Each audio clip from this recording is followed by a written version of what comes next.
Boxing Ego here. If you like this video, make sure you hit the like button and also subscribe to the channel and hit the bell icon on the top of your screen to get notified when the latest new content drops. 1. Joseph Parker believes that Deontay Wilder would knock out Anthony Joshua when they fight. Stay tuned.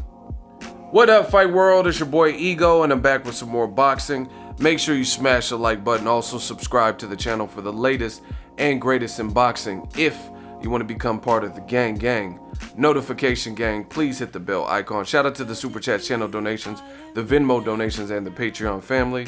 We working. Link in the description. Shout out to Eyes on the Game. They had an exclusive interview with Joseph Parker, who's training for an upcoming fight. Should be a good one with Dillian Whyte. He's back to the UK. Obviously, he's talking in this interview about his last fight, first pro loss to Anthony Joshua.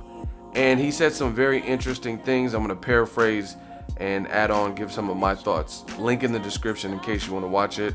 See him say these things for himself verbatim. Now, they were just talking about the upcoming fight. He says there was several reasons why they took the Dillian Whyte fight. He was saying things like they were working on another fight for him, presumably talking about Kubrat Pulev, and he was working on a fight with maybe Brian Jennings, but him and his team made a team decision because it all made sense to fight Dillian Whyte in the UK. The money was right. Obviously, the UK has great fans. He just fought in the UK, so it was a substantial payday. In addition, Dillian Whyte is ranked in all the major sanctioning bodies, or most of them. So he feels a win would put him right back into contention for a shot at a title, or just to be mentioned with the top names and the big fights and stuff. So that's where he's looking to get back. And I like this. Coming off of a loss, I like to hear this. Some people get discouraged and aren't the same after they lose, but I didn't think his loss to Joshua was an embarrassing loss. Like, an embarrassing loss would be probably you getting knocked out, and like Erickson Lubin. To me, that was kind of an embarrassing loss to Charlo because he talked a lot of shit and he got knocked out in the first round. But nothing like that happened in the Joseph Parker fight. Anthony Joshua looked physically bigger, he was taller, and Parker never really even looked hurt. And he was very crafty. He made himself a moving target, hard to hit, had his hands low. And Joshua, I wouldn't say was his best performance. And it was the first guy to take Joshua 12 rounds to deep waters. So no shame really bouncing back from a performance like that, even though he lost his title. He's doing the right thing by fighting a guy like Dillian Whyte, trying to climb back up the ladder. Now, speaking of Anthony Joshua, he says that he believes Deontay Wilder would knock him out midway through. And he says he thought that Anthony Joshua, based on the reputation that preceded him, would be a lot stronger physically. But he says, I don't know, maybe it's just because he couldn't land anything super solid on me or really flush.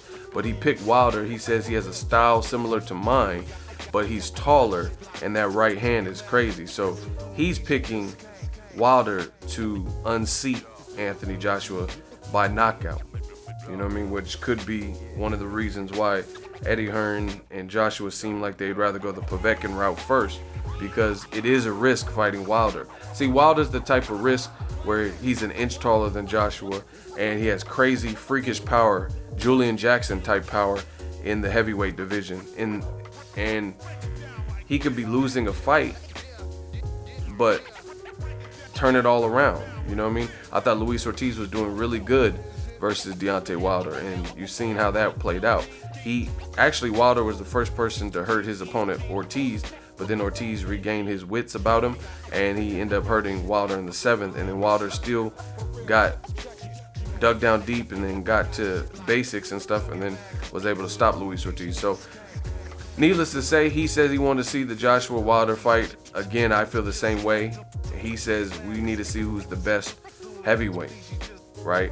And the thing, before, I know a lot of people are gonna get angry because they're man fans, right? They're more fans of a fighter than they are of boxing. I'm not like that. Listen, I like Joshua, I like Parker, I like Wilder. I mean, I like all these guys. They're putting their life on the line, and they're entertaining and stuff like that. But some people are gonna get mad, oh, Parker's just salty because he lost, and say a bunch of radical shit in the comment section. Trust me, I know how the man fans work. But I don't think that was the case, because if you actually watch the interview, he was very respectful. He said, "Oh, I think Wilder would knock him out, but I don't know. That's the thing about boxing." So he was being very sensible. He wasn't just talking shit, you know what I mean? Chat shit, get banged and all that. He wasn't just doing that. He was being very respectful. He was respectful of Dillian White. He said he's a great fighter. He's heavily ranked. He had a sensational performance over Lucas Brown. Brown didn't look like he was in a bit of shape, but I take nothing away from Dillian White. He knocked the man out and he looked sensational doing it. So I'm ready for the challenge. I got to get back to the basics. He says in the Joshua fight that he felt he was a little bit tentative and maybe thinking too much, and he needs to go back to the grittier stuff like in some of his earlier fights, back to the mongrel.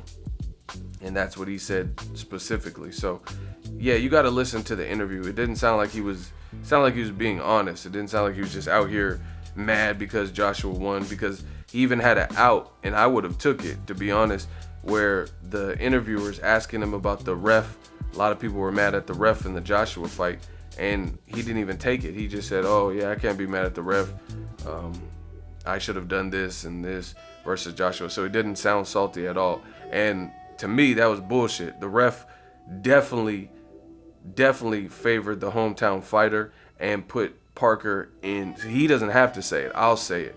You know what I mean? Put him in a situation where the chance that he had to do his best work on the inside, being the shorter man, was stripped away from him, and the ref was calling a break for no reason. When there was one hand free, one arm free, they should have been able to work. So Joseph Parker, I like the cat. I think he has a good, humble demeanor, and he seems pretty honest. I'm looking forward to his fight. I'll definitely support his next fight. Same thing with Dillian White. Shout out to him for taking the opportunity. It's a high stakes fight for both of them.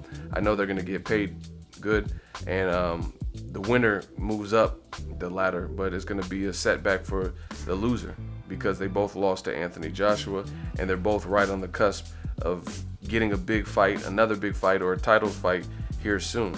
So let me know what you guys think. Link in the description. Joseph Parker says he believes Wilder is too strong for Joshua, and he believes that he thought Joshua's power would be more severe than what it was. So he wasn't really impressed, it didn't sound like, with Joshua's power, but he said he boxed well. Make sure you smash the like button as always. Hate, comment, and subscribe. Till next video is Ego signing off. So if you enjoyed this video and want more content like this on the channel, you can show your appreciation by going to the PayPal donate button or the YouTube support button, and you can donate any amount that you feel is equivalent to the value of this video. Much more to come. Thank you guys for your support. Boxing Ego, the future of boxing.